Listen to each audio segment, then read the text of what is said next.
ലഹരിക്കും അക്രമത്തിനുമെതിരെ SKN നയിക്കുന്ന യാത്രയ്ക്കൊപ്പം ഞങ്ങളുണ്ടെന്ന് അടിവരയിടുന്ന ജനപങ്കാളിത്തമാണ് മലപ്പുറത്ത് കണ്ടത്.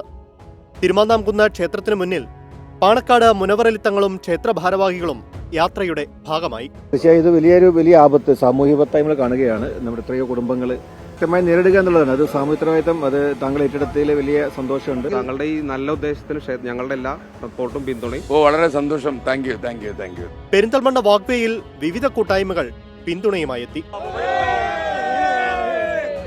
ആദ്യമായിട്ടായിരിക്കും ലോകത്തോരെ എടുത്തു പൊക്കിക്കൊണ്ട് ഒരു ബ്രേക്ക് പറയാൻ പോകുന്നു. നെഹ്റു സ്റ്റേഡിയത്തിൽ കണ്ടത് ലഹരിക്കെതിരെ ഫുട്ബോൾ ആവേശം. പിടിക്കാമെങ്കിൽ പിടിച്ചോ. Okay, ready. കിട്ടുന്ന കേസുകളെ സംബന്ധിച്ച് നമ്മളത് തുടരന്വേഷണം നടത്തി അതിന്റെ ഉറവിടത്തിൽ തന്നെയാണ് നമ്മൾ എല്ലാ കേസുകളും എടുക്കുന്നത്. എല്ലാവരും ഇപ്പോൾ നമ്മളിപ്പോൾ സമൂഹത്തെ ഏറ്റെടുക്കുന്ന ഒരു സ്ഥിതിയിലേക്കാണ്, തിരിച്ചറിയുന്ന സ്ഥിതിയാണ്. മക്കരപ്പറമ്പിലെ 100 കണക്കിന് വീട്ടമ്മമാർ ലഹരിക്കെതിരെ പ്രതിജ്ഞ ചൊല്ലി. മദ്യവും മയക്കുമരുന്നും കുട്ടികളെ പോലും ഇരയാക്കുന്നു.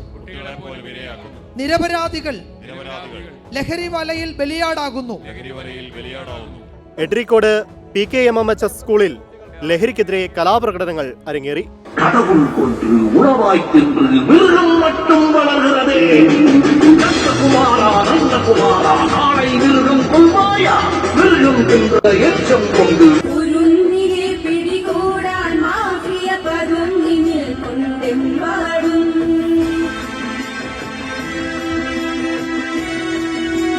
ലഹരിക്കെതിരെ കോട്ടക്കലിന്റെ മാതൃശക്തിയുടെ കരുത്ത് വൈകിട്ട് പുത്തൂർ ബൈപ്പാസിൽ കണ്ടു.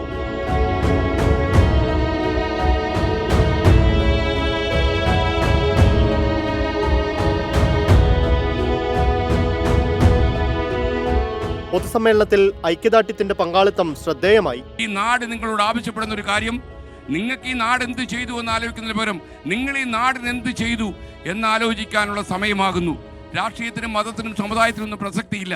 കേരളമെന്ന് പറയുന്ന ഈ പുണ്യഭൂമിക്ക് ഇതേപോലെ സമാധാനത്തോടെ കഴിയണമെങ്കിൽ അവസാനത്തെ MDMA-കാരനും നാട് വിട്ടുപോകണം. നാളെ രാവിലെ വേങ്ങരയിൽ നിന്ന് യാത്ര തുടങ്ങും. 24 മലപ്പുറം.